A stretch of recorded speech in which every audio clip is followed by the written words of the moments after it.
We're ready.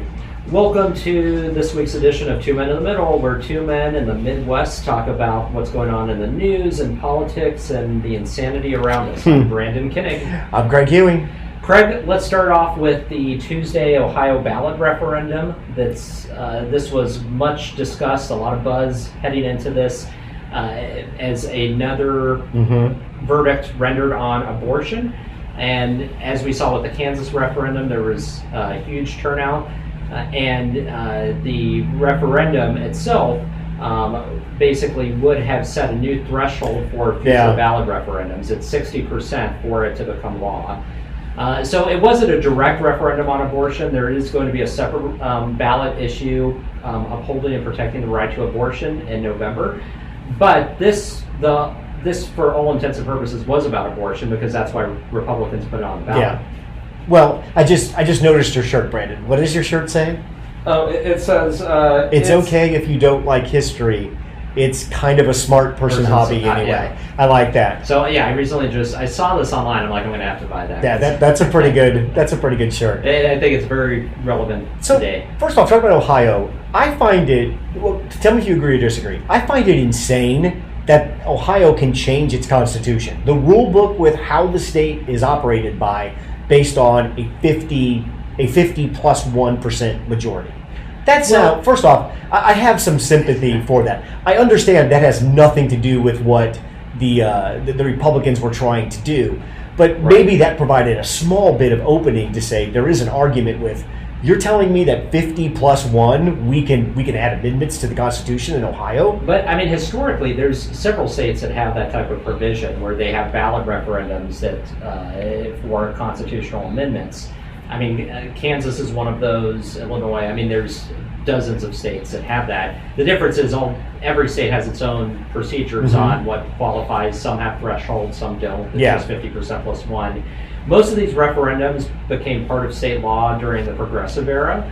So if you go back to like Robert La Follette, who was the governor of Wisconsin, big progressive reformer governor, he was all about direct democracy. There was a big direct democracy movement in the early 1900s around the time that the 10th Amendment was passed for direct election of senators. So that entire era ushered in this idea that state constitutional amendments and major issues should be decided by the electorate, basically via vote of the people. So that's where this came from. Ohio's has been on the books for a long time. I think what's unique about this case is Republicans have seen the writing on the wall with the referendums in Kansas, with abortion has been on the ballot in Michigan and California and Montana and Kentucky. Red or blue, every state that it's been on the ballot, abortion has won out. People have said, we want to protect the right to abortion. And so Ohio Republican lawmakers, to get ahead of this, decided, well, let's increase the ballot threshold, the voting threshold 6 to 60% for a constitutional amendment to pass. The reason that's notable is most of these abortion referendums in various states have passed in the high 50s. They haven't reached that 60% mark. It would be more difficult in a state like Ohio, which leans red, for it to reach that to, unlike California or someplace else, or New York. And they saw this as a way to just stop that because there is a November referendum on abortion. And the fact of the matter is the Secretary of State, Frank LaRose, himself said this is about abortion. We're trying to stop abortion from advancing. The other thing I think that impacted the way people voted is that the Ohio Republican lawmakers very cynically have recently voted to do away with August elections because of low turnout and the costs associated with them. But then they carved out an exception just for this. Thinking everybody's going to be on vacation. Referendum. This is the best time. Yes, because they thought this was the best time to get it passed and to win out. So I think that played into how people voted as well. They saw this as a cynical power ploy, even outside of the abortion issue. But there's no question the abortion issue was a rallying cry. Turnout was somewhere in the neighborhood of like 39%, which is unheard of. I think they got over 3 million people. Oh, yeah. Which is, like, in the midterms, they got like 4.4 for a couple, a governor and a Senate race. So this was a very high output for August. This rivaled midterm turnout in November, and it was higher than primary midterm turnout when you actually are voting in Republican Democratic primaries. So very significant. It passed 57 to 43%. Basically, or I should say, if it was voted down 57 to 43, no. I have to always stop and think the mechanics. Very similar to the Kansas numbers with the abortion referendum, which was 59-41. And now the actual abortion referendum that's on the ballot in Ohio in November that will very likely pass in the high 50s. It'll fail. But there won't be that 60% threshold that the activists will have to reach. So here's the only reason why I bring up the 50% mark. Because if you're trying to play a little three-card Monte with your constituents, which is what the Republicans are trying to do, this is about abortion, but they also want to wrap it into more of a constitutional issue. And I heard them play a little bit of the card. Well, what we're really doing is keeping out-of-state money and out-of-state influence from coming into Ohio and having this issue not decided by Ohioans. That was kind of one of the pitches. They also pivoted to the example that they used in their advertising was the trans issue. They didn't lean a lot into the abortion issue. They leaned more into kind of, hey, we don't want outsiders and outside money coming into the state of Ohio and changing the ground rules. I can understand that argument. But that's very nuanced, very subtle. That's a very long-term play argument you're going to have to make with people to get them on your side. But that was their public argument. But again, I think behind the scenes we all know what they were doing. Well, and the irony is, both sides had a ton of out-of-state money spent on this ballot referendum. True. And even the pro side trying to get it on the ballot had millions brought in from out-of-state special interest groups in Washington. Which is going to happen. I understand the Ohio Republicans' point in what they were wanting to do. But if you're going to do that, if this is the presentation you're going to make, one, you completely misread kind of the electorate that people's antennas are up right now to anything that they perceive to be taking away democracy, rights, or freedoms. Right. And this is on the heel of Dobbs. So you had to know you were swimming upstream immediately. And this is not something that you were just going to be able to kind of slide under the rug with a November special election. Well, and it's so transparent and people saw through it, right? Placing this on the ballot right before the major abortion vote in November, if they would have placed it after that, it would have been one thing, and those arguments may have resonated more. But it was just the timing of it was so obvious. And if you're going to do this, you better have a really good marketing message and a really good overall campaign to educate people on what you're doing. Because Ohio is a pretty red state. There is a pathway that this could pass, I think, in Ohio. And I think they missed the ball here by bringing in the abortion issue, the trans issue, and kind of linking these to, hey, we don't want these things to happen in our state, instead of just a simple commercial saying, Ohioans, did you know that 50% plus one can change the rules of the game? Did you know how we are like these states or not like these states? This is what we're trying to do.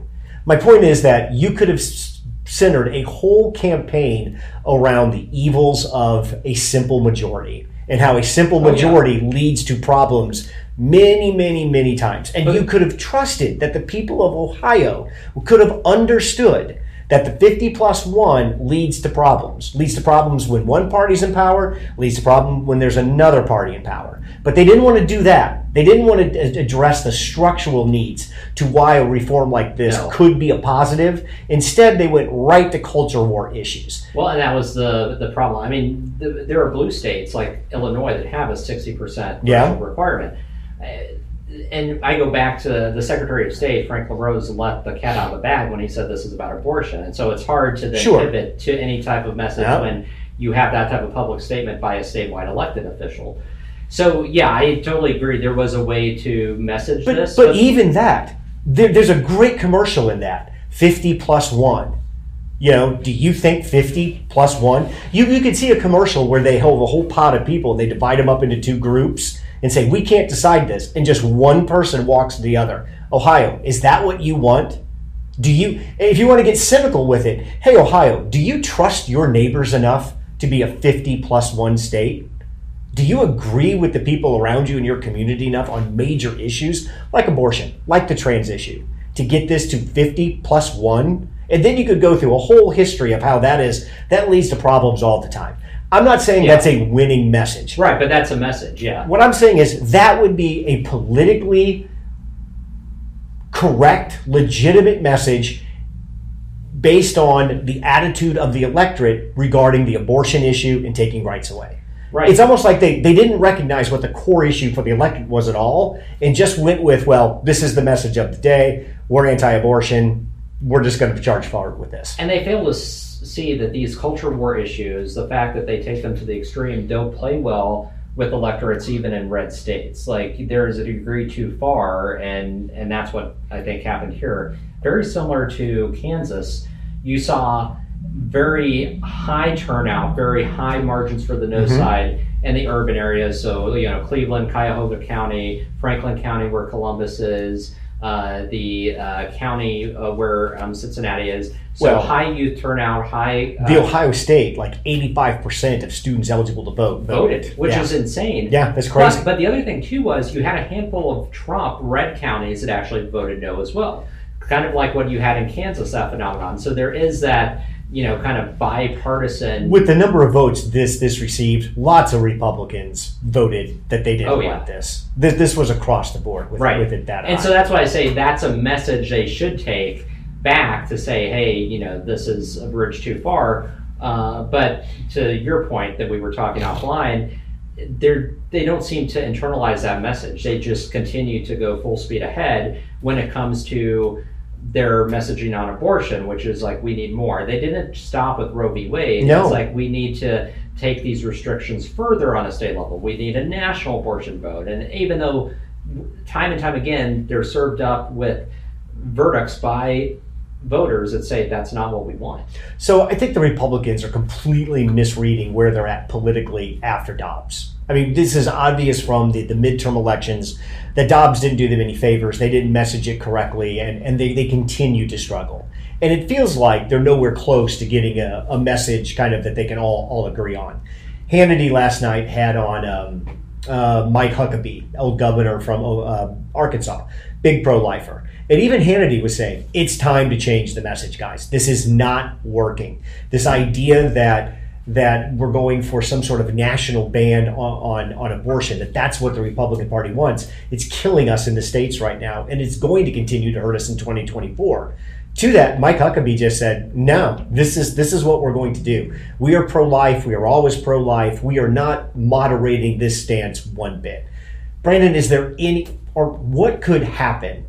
Well, could the Republicans lose enough in 2024, you think, to modify that message? Or are they just locked in that, hey, we're pro-life, it plays well with a section of our base, and that's just what it's going to be? I mean, I think they can. I think that it's going to take new leadership. I mean, both when it comes to their political leaders and at the helm of the RNC. So I think it's going to be gradual. I think it could start in 2024, and then you see it build. And again, part of the issue is Republicans don't have a consensus position when it comes on abortion regulation now that Roe v. Wade is gone. The position that was the safe position before was abortion should be safe, legal, and rare, and the legal part was always backed by the Roe v. Wade. There was always that kind of safety net that you have Roe v. Wade, which mandates that abortion be legal, so you can have restrictions on the margins and be okay with that, and that was the consensus position. Well, the Dobbs decision obliterated that. Yeah. Now the guardrails are gone. There is no legal protection at all for abortion at any stage for any reason. And Republicans are scrambling. If you look at the patchwork of states that have tried to ban abortion, it's all over the map. Anywhere from 6 months to 12 months to 16 months. Exceptions for life of the mothers. Some only have some have exceptions for health. Others do not. I mean, it's literally all over the place. There is no common ground. And so when the party doesn't have a common message for what abortion regulation should look like post-Dobbs, they're going to continue to flounder and fail because there's always going to be those groups that take it to the extreme, and the party's never going to be able to override that message. And I'm under the impression that the Republican Party, for the foreseeable future, is not capable of developing a standard message on abortion that is enforceable across all Republican politicians. It's just not, that's just not going to happen. I mean, this is there's where too many factions within the party that that, to your point, there are factions that want it all the way up to a national abortion ban, and they won't settle for anything less. So the reality for the Republicans is they have lost one of their key pillars that they used to get people to the polls. That's what Roe v. Wade did for them. Yeah. They could always tap that abortion issue and activate a certain section of their base. More so than that's the gone. left could do. And now you see that reverse. The left is tapping. The left just got money activism. off of it. We fundraise off this. That's still intact. The Republican side, I don't think they have a real. What is their 5-year plan on abortion in the United States? They don't even have a 1-year plan. So right now it's a state by state. You got what you wanted out of Roe, and I agree with Dobbs. Roe was an absolute constitutional nightmare. The court just made up laws. They made up trimester rules. That's all stupid. That all had to be flushed out.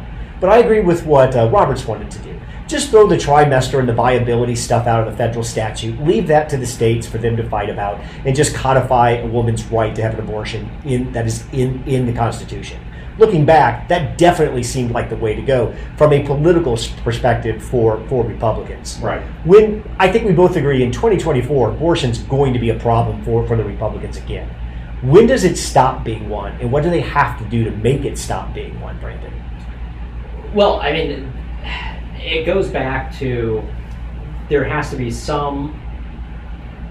The problem is it's not in the foreseeable future, because now that it is a state issue, there is no way for national leaders or the National Party apparatus to exert any kind of control over state elected officials and the state governors. They're going to do what they think is in the best interest of their primary electorate. I want to emphasize primary electorate, because that's what this is all about, especially in states where all it takes is for a Republican to win the primary, and then they can kind of skate to the general election.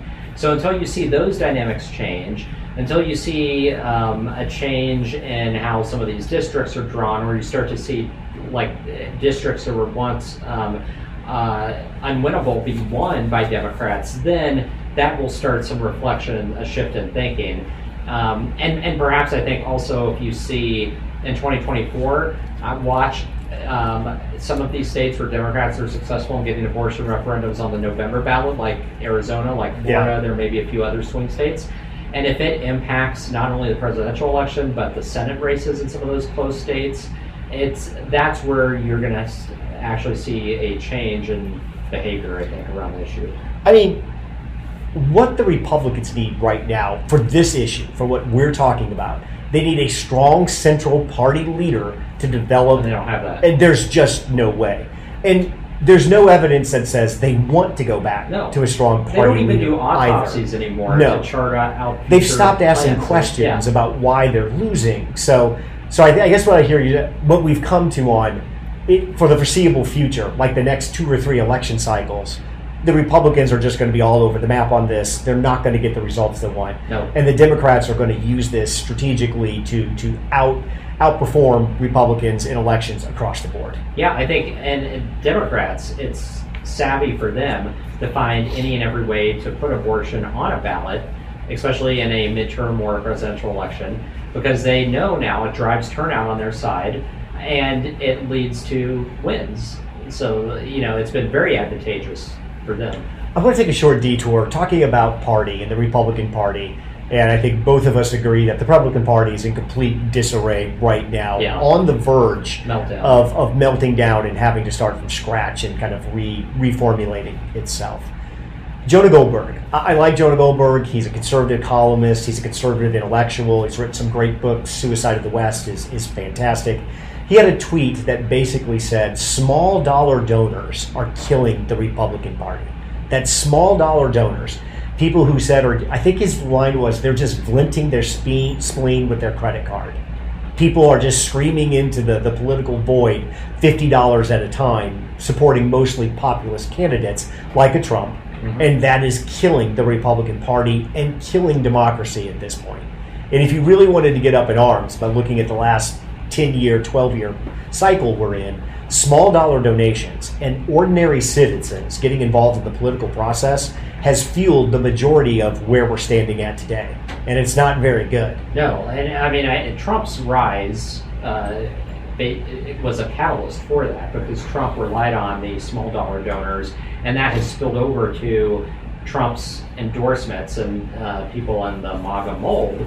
And it's leading to outcomes, and it continues to lead to outcomes that are detrimental to the party. And a good case in point, if you're looking at next year's elections, there's two races that in normal times could very well be winnable for the Republicans that they look like they're going to throw away. One is in the Arizona Senate race, where Carrie Lake is apparently running. God, she's a lunatic. And she's going to be the darling of the MAGA small dollar donors. But she's going to lose, and everybody knows she's going to lose. So you have that. And then in Montana, where John Tester only won by 3 points I don't think you're beating Tester. 2018, you have Matt Rosedale, who's in the MAGA mold, who lost to him before, who's running in the primary against a hand-picked Senate Republican recruit who would likely beat Tester. But the problem is, in a primary, Matt Rosendale is the Trump MAGA favorite, will probably win. And then, again, Republicans may lose another winnable race. So this is, what Jonah's point, I believe, is, because I've listened to a lot of him, is basically that the who runs should be controlled by the party. The party apparatus, the party elites, however you want to call it, they are the ones that should be deciding who carries the standard for the Republican Party. And part of the reason why we have Trump and Carrie Lake and this other barrage of political lunatics we have to deal with now is that the party has given up so much of control, mostly through the primary system, to the voters. And it's the great unwashed now, through the power of donating every month $20 at a time in mass, that is promoting candidates that are not in line with what the Republican Party needs to be successful. So, I mean, you've been involved with parties a lot, with the Republican Party specifically. What is there an opportunity for, and we're just going to call them the elites of the party. There's no way around it that this is a kind of a douche argument too. Hey, what makes you somebody who is, what would you pass a test? Did you write a book? What gives you the right to formulate who can run as a Republican and who can't? But at the same time, any organization that can't control its brand can't exist. No. And that's what the Republicans have there has to be some type of centralized organizational focus and leadership.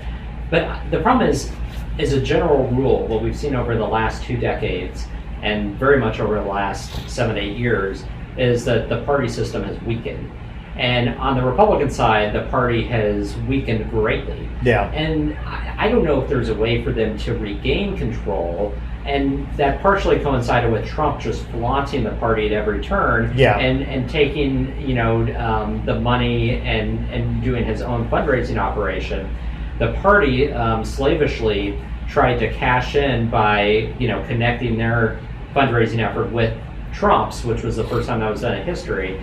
But the problem is it hasn't benefited the party, because when people donate, they still donate to Trump. And when they donate to candidates, they don't donate through the NRSC or the NRCC. They donate directly to those candidates via appeals that come from Trump saying, I endorse this person. Yep. And I don't see any way that changes in the short term, because nobody is donating to the party anymore. The party still has the same processes, they still have the same structure, they still elect delegates, they still cast their formal votes at the convention, but they don't have the reputation and the authority that they once had. And people know that now. And so the problem is, once people step away and they begin exercising authority outside of the system, what way is there for that authority to be returned? I don't see that happening. I don't know. I mean, you've got a system now where between small dollar donations and social media, you can't, we discussed this last week, you can't really move somebody in the party. The party has lost all control to be able to control who speaks for it and who doesn't. Well, and completely too, I mean, frankly, the party's message gets drowned out on social media and elsewhere by the individual candidates. And let's not forget, with the Citizens United and the various cases on campaign finance since then, the rise of PAC money. I mean, these PACs, third-party PACs as well, combined with the candidates themselves and the small dollar fundraising, they just supersede everything. I mean, you can't even see the party's messaging usually because it's drowned out by these other voices. So, Brandon, do you have any affection or affinity for the party system where you'll just plant a stake in the ground and say, parties need to stay?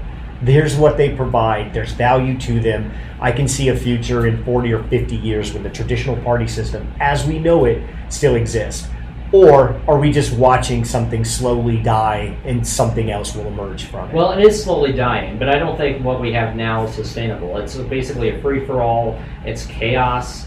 I mean, what we really need in this country, and this gets back to a discussion we've had a lot before, is we really need serious campaign finance reform, which would, I think, reduce just the volume of money we have, as well as this idea. The other problem you have with the lack of authority in the party is you have candidates that then get elected through those small dollar donors as well as those PACs. They owe nothing to it. No, they owe nothing to the party. They have no affinity towards the party, so they feel more at ease jumping out of line and making endorsements of other people and other candidates. Isn't this how a party's supposed to work? I gave you money, Brandon. I got you elected. I provided your campaign infrastructure and everything you needed to be politically successful. So the deal is, when I call you, you take my call. Yeah. If I need something, if it's within reason, your answer is yes. To your point, that doesn't happen anymore. How can I control you anymore when you don't need me? No. Yeah, you have a whole class of Republicans now. You're Matt Gaetz, Margie Taylor Greene, those psychos they don't care about anything. the party. They give the middle finger to the party because they were elected without the party's help and frankly, in spite of the party working against them in many cases. You've been on the Hill. You have been in the bowels of the Republican beast, so to speak. After Trump is done with the Republican Party, and we don't know when that's going to be, he makes that decision himself. Only he can decide. When he's done with the Republicans, is there any chance they have a party left? I think it all depends on whether or not anybody stands up, anybody gets a spine finally at that point and says, okay, this is the direction we need to go and this is how we're going to get there. If there's a leadership that emerges from the ashes of the fire once it burns out. But I mean, frankly, I don't know. I mean, I could very well also see just a new party created in the place of what the Republican Party wants to. So what you're telling me is there's no king shit in the Republican Party somewhere, even on the local or federal level, that can just call down to Ohio and say, nope, not happening. Take it off. No, we're not doing it. That doesn't exist anymore. Nope. I mean, it doesn't exist it doesn't match our messaging. It's going to do more harm. We're going to look like buffoons on a national stage. You're done. Take that shit off. We're not voting on it. There's nothing that can do that. No, because if that existed, we would have seen that on the federal level with the budget showdowns and the debt showdowns. We would have seen it with Tommy Tuberville's blocking military blocks that he's done with over the abortion issue, which has caused a lot of consternation, as well as getting to the point of causing actual harm to military readiness. But there is no organizing force that has that ability to do that people will listen to. That's the problem. When you worked on a senator's staff, and I think I'm just repeating the same question multiple times out of desperation to try to find some way the party still interacts to control politicians, but when you were on Senator Moran's staff, how much contact did you have with the Republican Party? Did you check in with them? Is it a quarterly meeting? Or is it like, hey, we operate completely independent of the RNC and we don't need anything from them, we don't get anything from them, and we just treat them like an entity that around election time we have to deal with? Well, no, I mean, at that time, senators like Moran, they would attend RNC meetings, they would speak. They understood what was happening on the fundraising front, on the messaging front. So they were involved mostly through their chief of staff. So yeah, that happened. It was a very different time. I also remember back when Senator Jerry Moran was Congressman Moran on the House side during the George W. Bush era. He voted against a couple of bills that were pushed and supported by the administration and by the Republican House majority at the time, which was led by Dennis Hastert. And he got a lot of grief over that. It was a big deal. And he almost, that's one of the reasons why he had a Senate primary and barely won it the first time. Because he pissed off the Republican Party? Right, and a lot of the establishment went against him at that point. That doesn't happen anymore. No. And that was just on a 2 votes. He was not someone who did that routinely. So that is part of the problem. The entire system has just changed. But typically, yes, there was a connection. There was that. And now, from what I've heard, when the RNC has finance calls or major updates that they usually do by teleconference, many senators and members of Congress don't even show up. Yeah. They just send staff members, I'm assuming. Yeah, just don't care. And they just kind of flaunt them. They don't care. So what I'm hearing you say, Brandon, is that being the RNC is a lot like having kids. Once they stop taking your money, you have no control over them at that point. Yeah. You can complain, you can bitch, you can suggest, you can threaten, but at the end of the day, there's not a whole lot you can do, and everybody seems to know it. And so I think that's one thing that's been really recognizable. If you do see the RNC's messaging, which again, it's difficult to see because it gets overtaken by just all of the other stimulus out there and the other messaging. But if you do see it, it's not forward thinking. It's not policy driven or agenda driven. It's all, very critical of Biden, very critical of the Dems. In the past, if you go back to even early Obama era and definitely before that, and Clinton and Bush, there was always that very proactive, policy-driven part. It was a balance, right? Yeah. That balance isn't there. It used to be 50-50. They're Now not even it's attempting. 100%. They're not even attempting. giving a nod to it. Just like, hey, we used to be. We're not even doing that And you know anymore. what? Even when Trump was president, and they controlled the House and the Senate before Democrats took back the House in 2018.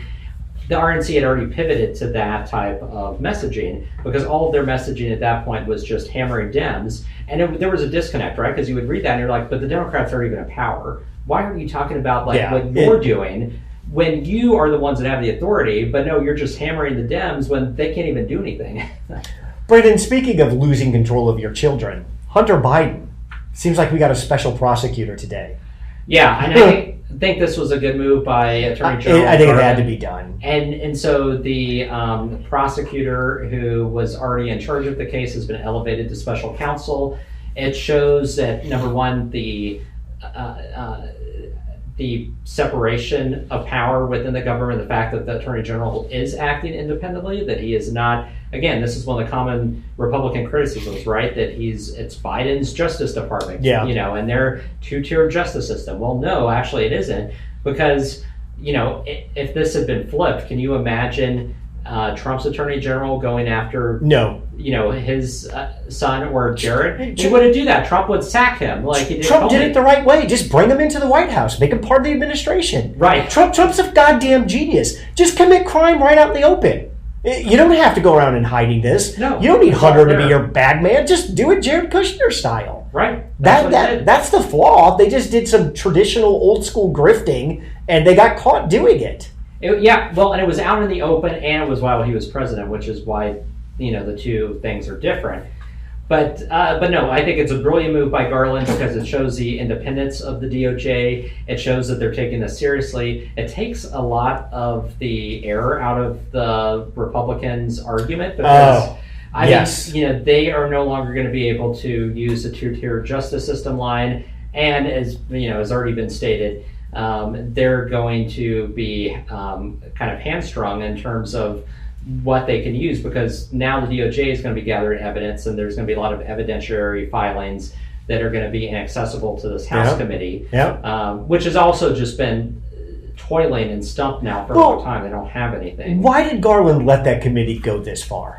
Why did he roll this out sooner? He just could have rolled this out earlier, nipped all of this in the bud. So that is a criticism I do have of Garland, and that goes back to why didn't the January 6th investigation happen sooner? Why didn't he appoint Jack Smith sooner? He seems a bit cautious. He is. He's very cautious because ideally... Almost like he's a judge. Yeah. Yeah. But see, this is the problem because, especially with the January 6th investigation, that would have been a lot more salient for American voters if that would have started as quickly after January 6th as possible with the appointment of the special counsel. And I think part of the problem is Americans are very forgetful. We have very, short-term memories. People move on. Yeah. And so it becomes very difficult to then relitigate the gravity of what happened, for example, on January 6th.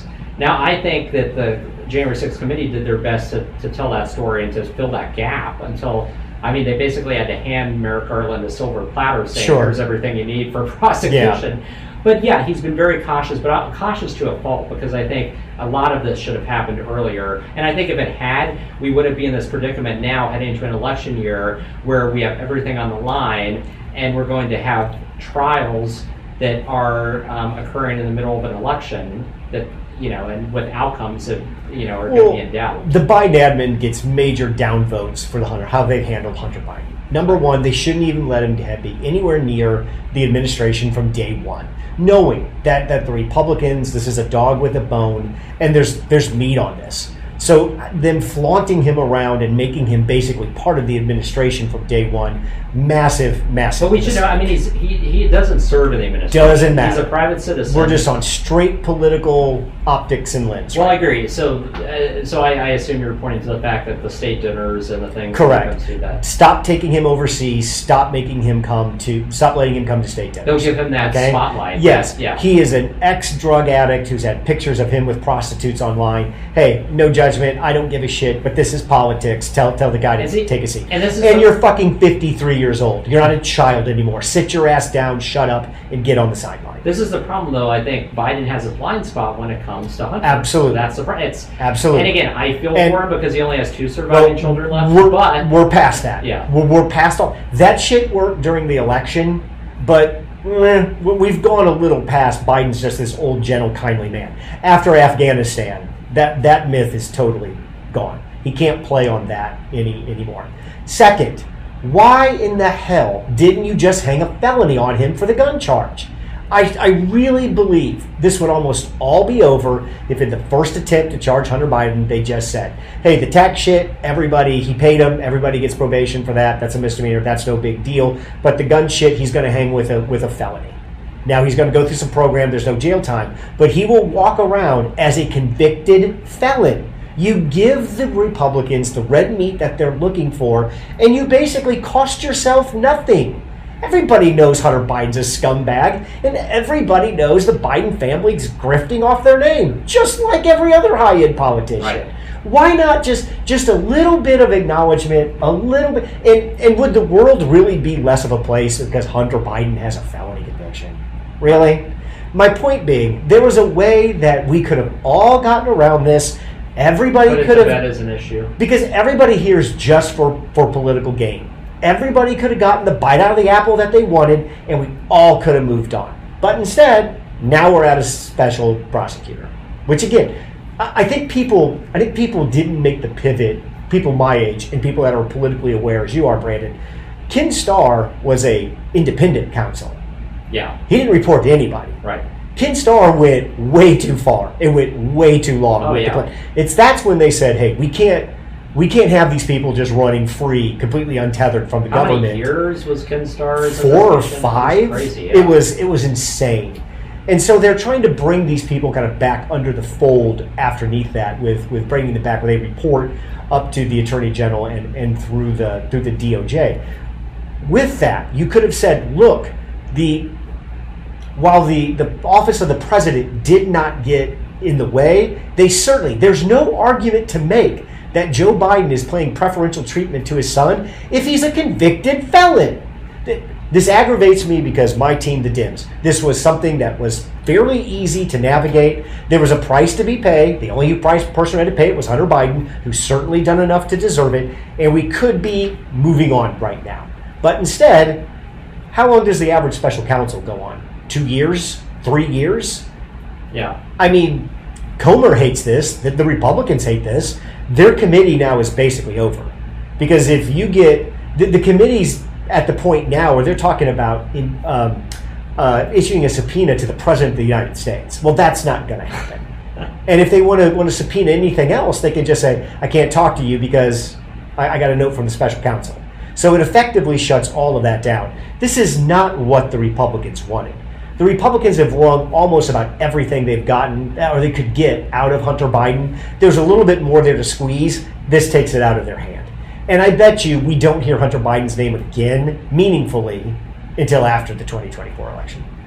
Well, I hope you're right because, I mean, we've heard it now for the last 3 years, so it's been nonstop. And if I'm Garland, I could have done that day one. Yeah, just said, you know what? As soon as those assholes won the House, just say, you know what? We're not getting into all of that. We're just going to do special. Like you said, this could have been done in the beginning, and this investigation has dragged on as well. And the outcome is now uncertain as far as the sentencing, based on what happened at trial. I mean, how was it that the defense and the DOJ prosecutors were not on the same page about immunity for, Hunter? That it blows my mind. How do you take the tax case and then wedge that into the gun case and say, he's free and clear from charges over here? That made no sense.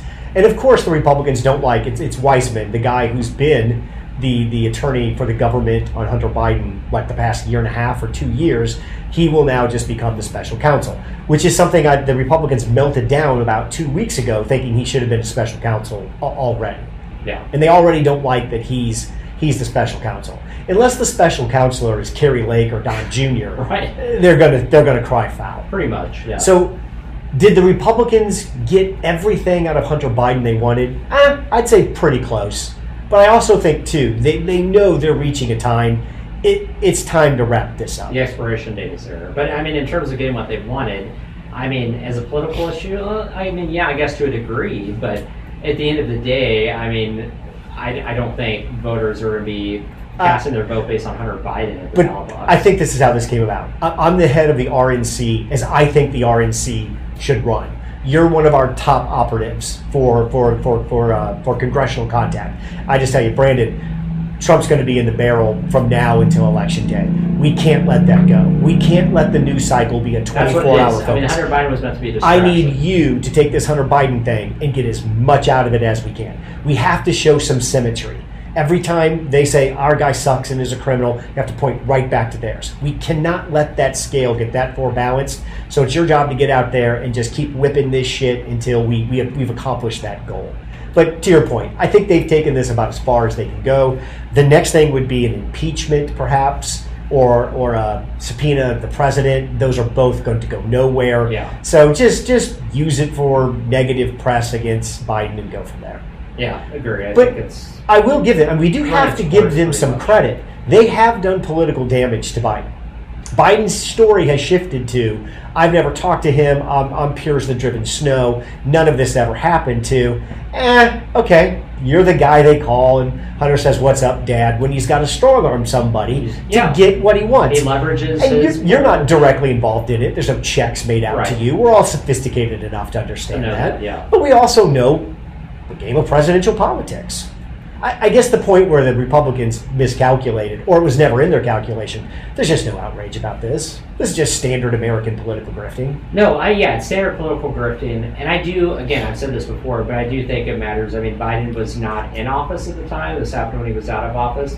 It doesn't make it any less disgusting, but it does change it, I think. It is a difference than when you're actually in office and you have the ability to leverage the powers of government in addition to your name, which is not what happened here. Well, and hey, Jonah Goldberg, if you listen to the podcast, and you probably don't, where you've made, I think, a miscalculation, it is not the people donating small amounts that is the problem.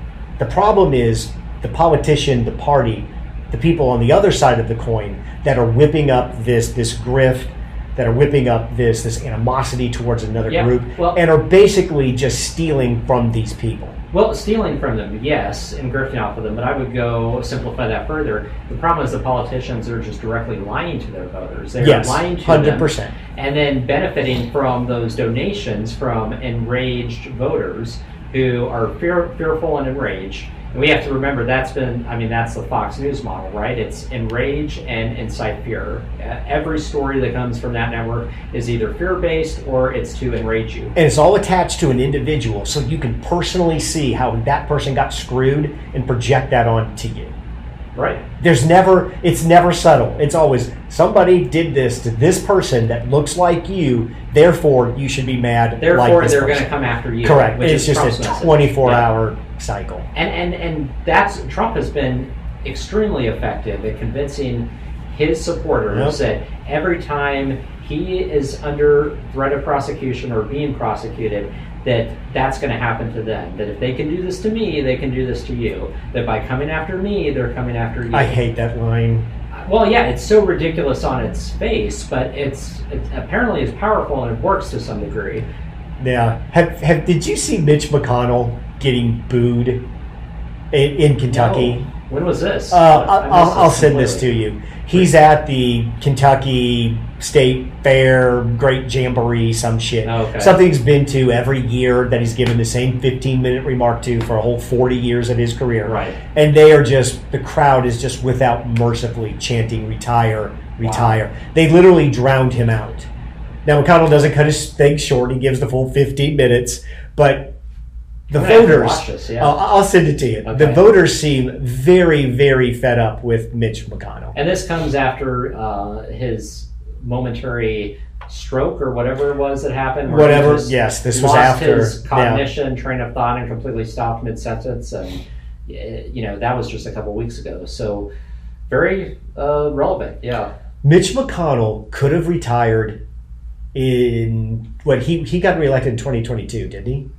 Or was it 2020? Maybe it was 2020. 2020, I think. Okay, Yeah. so he could have retired in 2020, played the legacy card of, look at the marvelous Supreme Court, I have left you, I have done my job. It is very obvious the Republican Party is moving in a direction that I'm not moving in. That's okay. I've had my time. It's time for me to go home. Nobody retires anymore. And I think he would have gotten a victory lap out of that. He would have gotten a few puff pieces by MSNBC and CNN, some of his enemies, and he could have ridden off into the sunset. But he didn't do that. Nope. And now he's going to end his 40-plus year career in the Senate while a bunch of drunk yokels in Kentucky chant retire at him when he's trying to give a standard canned stump speech. It's a pretty embarrassing end to his career, right? Is this what you thought, Mitch? Is this why you stayed? Is this worth?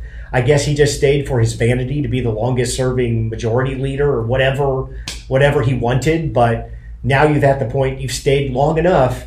Everybody hates you. And you have people in leadership like John Thune, who could easily be the next Senate minority leader, who should have been years ago, but Mitch hasn't retired. This is another thing the party. I thought a party would come down and say, yo, Mitchells, you're done. You're done. It doesn't happen anymore. No money, no nothing. We will campaign against you. We will primary you. We're done. You've outlived your usefulness. We thank you for what you did. But Mitch, you're a big boy. You know how this game is played, and you know how the ending comes for long-term politicians. This is something that you should have seen coming. So Business Insider has an entire series. So it's an article series that they have continually added to since 2021 about our graying politicians and how our politicians continue to get older and older. And it's a departure from recent history and what we should do about it, because these people don't want to step down. And it's really fascinating because we've had this discussion ad nauseum and we don't see any change. Nope. You would think somebody, staffers, family, people would come up and say to these people, like, you need to step down. Dianne Feinstein. You have Chuck Grassley, who was just reelected at 89, who will be like 94 when he's up for his next Senate term. And I mean, he's already showing signs of impaired cognition. Well, isn't this part of the party conversation we've just had? Yeah. I mean, a party traditionally wouldn't allow someone to sit there as long as in the era of smoke-filled rooms, that would not have happened. Because, again, we want you out, and we want a new person in who's more under our control, doesn't have the base you have, and needs our money.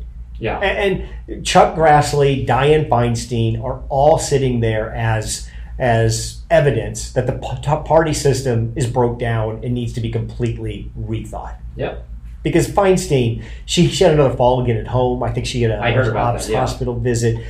We talked about this before, but her daughter has power of attorney. I just don't understand how that's legal, that you can be a U.S. senator and wield the type of power they do and basically legally giving up your power to make decisions. Yeah, that should not be the case. But again, I don't think there's any rules, around that at all. She's missed half of the Senate calendar, I believe, at this point, at least. Did you hear her when she got confused with the vote was and just kind of, instead of saying aye, she just launched into some speech or something? Oh, I think somebody sitting next to her said, Dianne, just say aye.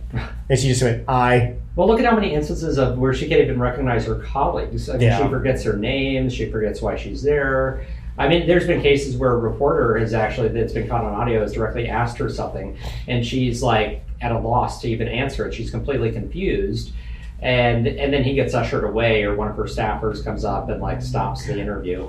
I love Dianne Feinstein just because of the one moment she had. Have you ever seen the famous clip where they bring in the 6th grade field trip to the senator's office to say hi to Senator Dianne Feinstein? No. And one of the 6-year-olds asked her, well, you need to be doing more about climate change. And she said, you're a child and you don't know what you're talking about. I'm a senator. Move along, kids. It's one of the best. It's one of the greatest pieces. I have not seen that. It's just as an adult, just shut up, kid. I don't give a shit what your dad said to tell me. Just keep moving. Dianne Feinstein is another one who's been there for many decades. In fact, I was reading an article and saw an old photo of her in 1994 when she was running for election to the Senate with Bill Clinton.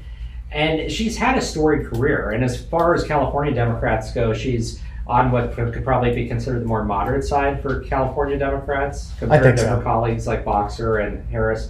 And she's had some great legislation, but just like you said, she's unfortunately going to end on this very embarrassing note because she doesn't know when to call it quits. Brendan, I forgot to plug in the laptop, so I'm going to walk behind you to pick up the power cord. Okay. Did you see any of Trump's team in court today? You can answer that while I get the power cord. Yes, I did. So today there was a court proceeding with in D.C. court with the judge for the case involving January 6th. And this was important because the prosecution is requesting a protective order to prevent Trump from leaking information about crucial evidence at his rallies and on Truth Social, and from intimidating witnesses. We've already seen some of that because he's openly talked about the case in court. He's mocked and condemned the judge. He made a statement on Truth Social saying, if you come at me, I'm going to come after you. He referred to D.C. as a cesspool and talked about its voters, which could be seen as a veiled threat at the jury pool in D.C. So the prosecutor, the DOJ, naturally has concerns about Trump and his continued impact on the case as it proceeds. So a protective order was issued. It was a little bit of a mixed bag. The judge went along with the defense version of the protective order, which limits the information to specific crucial evidence that can't be disclosed. The DOJ wanted a more expansive protective order. But if you do look at this case and try it outside the politics of it, it's probably in the DOJ's best interest that the judge acted cautiously. I think so. With these trials, especially on First Amendment issues, like, you want to be cautious because if anything goes wrong and the defendant can come back and say, well, my due process rights were violated or my First Amendment rights, that could jeopardize the entire case or the verdict and result in either a mistrial or a new trial. So I think keeping it as limited as possible for now until there's an instance where the DOJ has to act is, I think, appropriate. Yeah. But also the judge did warn Trump, about he needed to be cautious about what he said. He couldn't just say whatever he wanted. There is the threat of probation being revoked around this too. Yeah. So, all of that is at play, and so I think, Trump was reminded that today. Now, the interesting thing will be is after all this, will we see a change in Trump's behavior in terms of what he says, his conduct? No. I think it'll be interesting to see Trump battle with judges all along the way, because he's not going to modulate his behavior. He's not going to change. That's not going to happen. I think the most interesting part about today is when the judges told him, I don't give a shit that you're running for president. There will be not a single decision will be made where I take into account your campaign schedule or that you're running for president. That does not enter into at all. So, hey, John Lara, whatever, the Trump's main attorney who's on the Sunday shows for 5 days, I don't give a shit that he's running for president. I know you went out and told everybody that this should be a major piece of my decision making. It is not, and we're moving forward very quickly. By the way, that guy, I don't know where this attorney came from, but oh my gosh, I wanted to punch him in the face when he was on TV, and he was basically claiming that Trump's threats at Raffensperger, Georgia, and finding the votes, that was basically aspirational. I love that Trump phrase. wasn't trying to, have the election overturned. It was just aspirational. Brandon, I can tell you from personal experience, if the people in your life just tell, oh no, I meant that aspiration. If you're dating somebody or a coworker, they don't like it. I've been using that with Jody the past 3 days. Oh, that was just aspirational. I really didn't mean it. Yeah, let's see if that works for the average Joe. It's just so yelling stupid. fire in a crowded movie theater or threatening the life of somebody. No, that was just aspirational. So, and he has one of those Peter Strzok, I want to punch you in the face faces, where he's constantly got that smirky, smug on his face. Constant smirk. Lots of Trump's lawyers average, about 6 to 8 weeks of service before they bail out. I'm assuming Trump, one of the dramas of this is going to be he can't keep a lawyer, and he's constantly firing lawyers. But if that's true, if that's the tack the judge takes on this, then we're rolling. Yeah. This is going to be done before the 2024 election. Well, and we do have a proposed start date for the case. I don't know if it's final yet. January something? 2nd. Yeah. And January 2nd. And the government said it'll take 4 weeks. We can do this in a month and go. So that's striking. And the reason January 2nd is notable, the Iowa caucuses are January 15th. Yeah.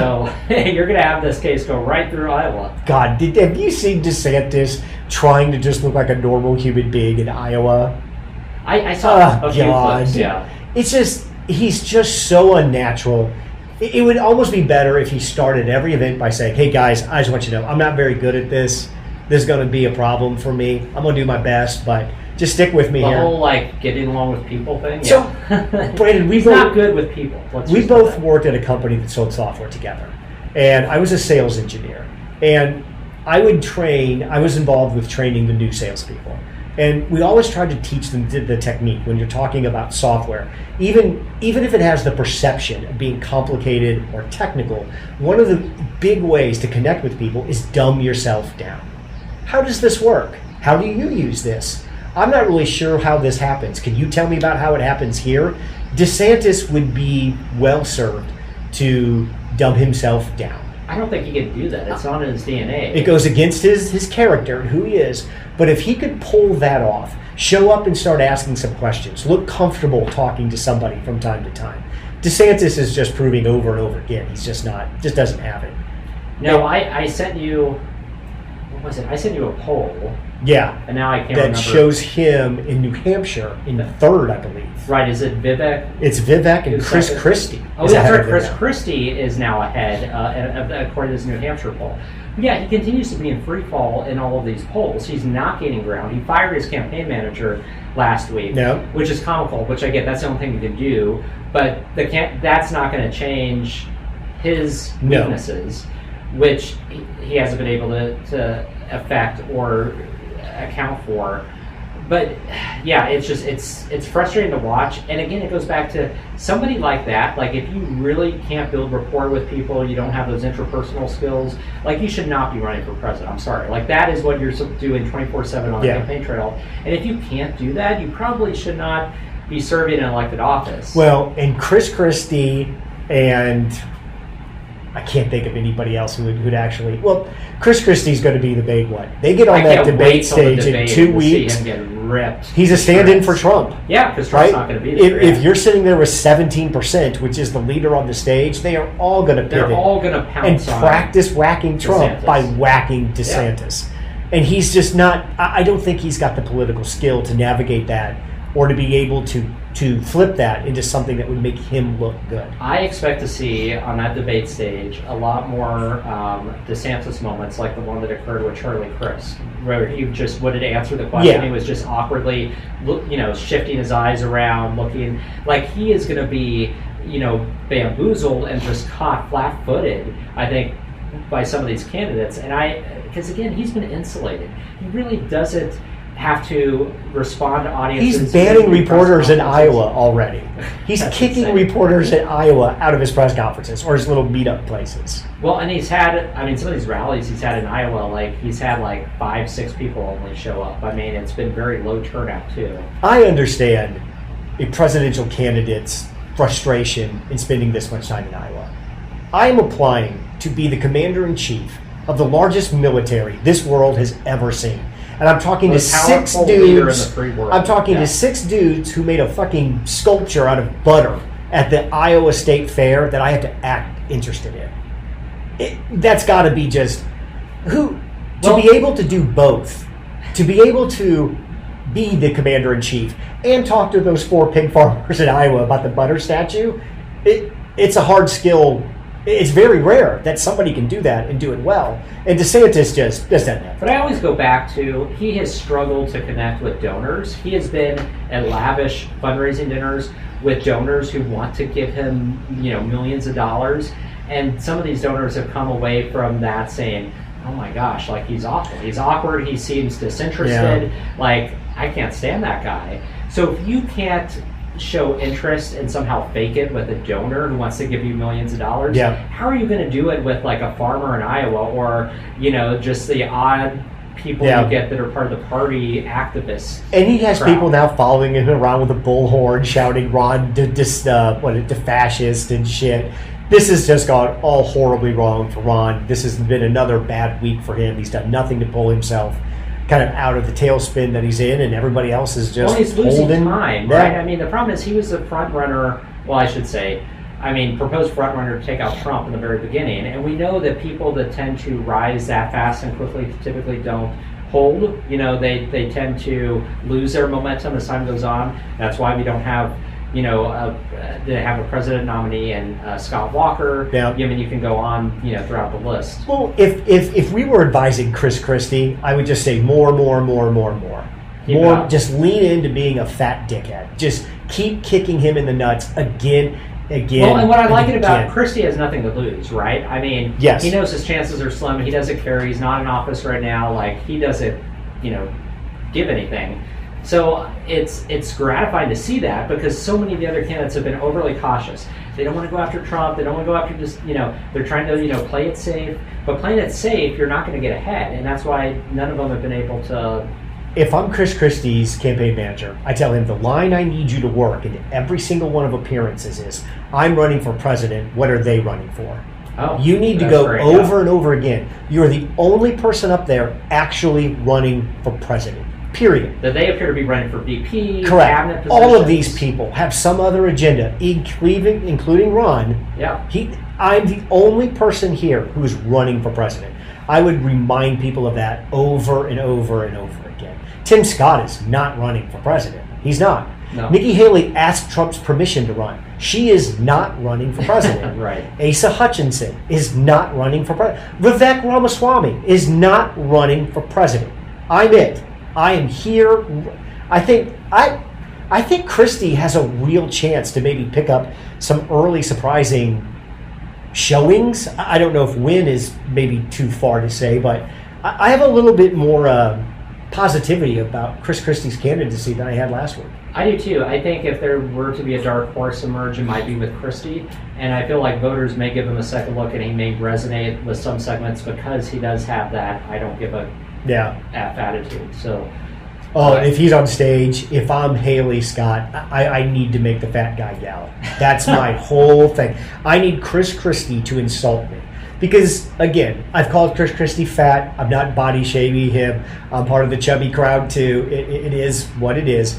But I think, as we all can agree, the image of a fat Chris Christie yelling at someone, especially if it's Nikki Haley or Vivek Ramaswamy, is not a good look for him. No. Well, and I think that's why his handlers are going to be prepping him to not get upset, to not lose his cool. The temper control, that's going to be big. Can you look presidential? Yeah.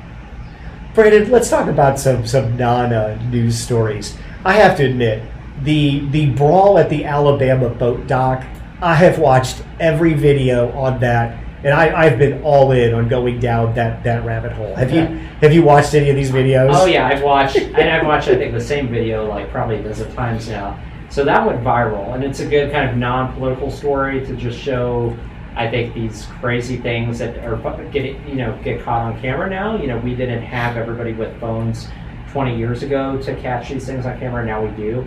But yeah, this boat dock worker who is trying to get this boat owner to move his boat, and then for 45 minutes he told them to move. So there was this ferry boat full of passengers that needed to dock, and this boat was in their at their place in the dock. And so, they've been trying, and then this guy just starts attacking him, and then all these other guys pile on. Yeah, it's like his whole family, the security guards. I wondered who these other people were, who these other guys were. The big thing is the security guard's black, all these people are white. They're white, that's, yeah. So a bunch of white people end up jumping this. Yes. Yes. Brendan, what year did Montgomery, Alabama get their first black mayor? Oh, gosh, I don't know. You're going to tell me it was like 2022. Oh, that's right. I believe it was 2022. Is this the one who he hasn't been allowed to actually serve? They had all kinds of problems, yeah. Yeah. But think about that. The city of Montgomery, Alabama has its first black mayor 2 years ago. But, hey, is there entertainment to that video? Absolutely. Watching those four, again, I'm going to say a bunch of stuff here that I don't know, but watching those four Alabama rednecks get the shit beat out of them when they definitely deserved it. They did deserve it. I found that to be nature's healing a little bit. Yeah.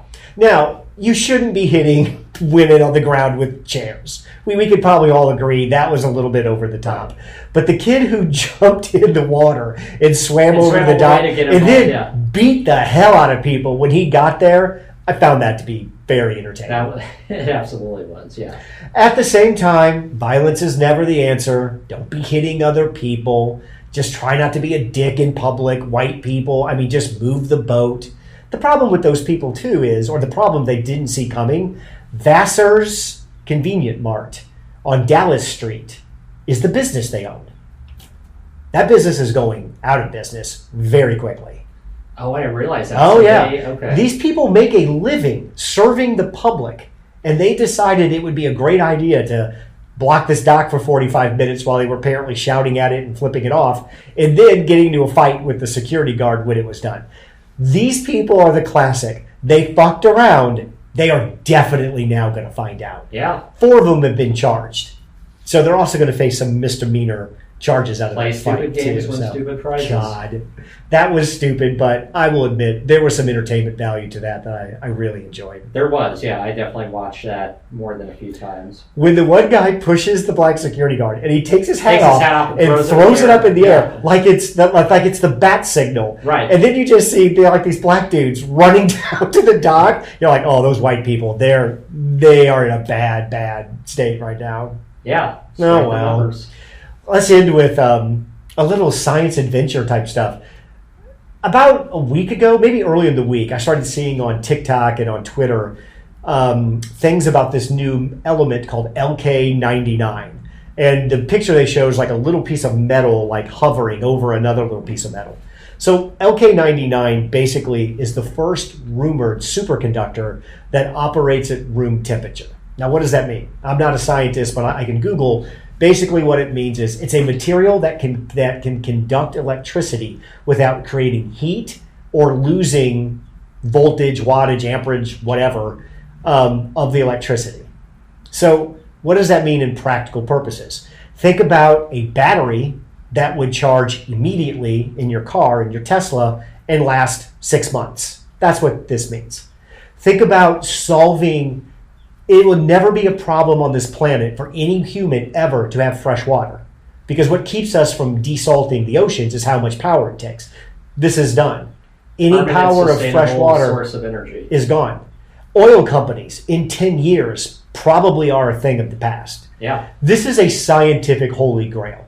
We haven't yet, I don't think it yet has been recreated outside of the lab. Okay, that's the big issue. Some other people claim to have done it, but it has not been validated yet. My point in all this, and what I find most interesting, Peter Thiel. Peter Thiel started, he was an early tech guy who's a billionaire. He's kind of a dick. He's the one who gave J.D. Vance, he dabbled in politics, giving money. Arizona Blake Masters. The Gawker lawsuit with Hulk Hogan, that was him. He's done some things that I don't agree with, but he has a great line. All this technology, all it's brought us is 120 characters. If you think about the people that own some of the largest tech companies of the world, your Facebooks, your Instagram, your Twitters, all these things we're fighting about, all they really are is 120-bit microblogs with an algorithm to sell you shit. Yeah. What really do they do? If we really want to get excited about technology and advancement, and if we want to take single entrepreneurs and elevate them as cultural gods and give them billions of dollars, this is the shit they should be doing. I mean, who gives a shit that somebody created Twitter, Instagram, Facebook, so all social media could fall away right now and nobody would give a shit. We can all go back to doing what we used to do.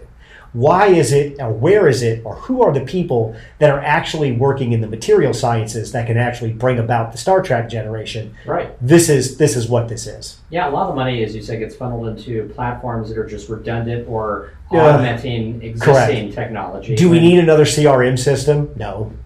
No, I mean, what we do need is medical advances, medical technology, and ways to solve, major issues like climate change. Like, we need sustainable, and that's why this story is so exciting, because I did hear blips about this, so I haven't had a chance to read it. So this is something that doesn't come along every day. Well, and I think 2 guys in China said they've replicated this like in a home lab. So if you could do that.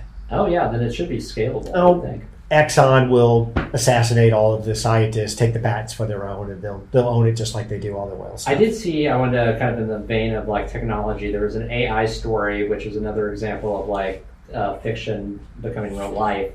So apparently there's Amazon is having a challenge with all of these books that are being published independently and sold on Amazon, created using AI, written using AI, but in some cases they have real authors' names attached. And so one author saw a book that it said it was written by her, and she's like, I didn't write this book. This isn't mine.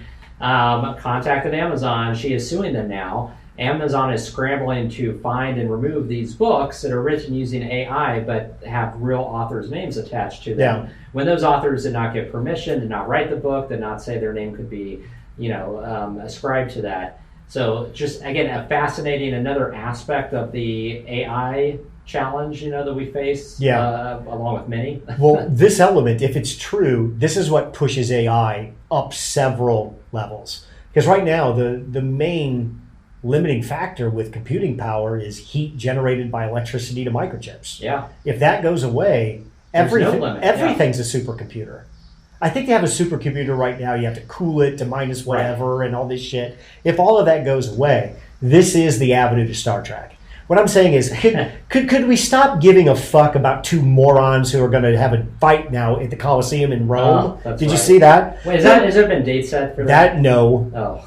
But if you strip away, what have those two really done? Not a whole hell of a... Okay, I get the Tesla argument and that, but could we stop just falling for these small things and challenge people who are these entrepreneurs to do more? Bigger, do more. Right.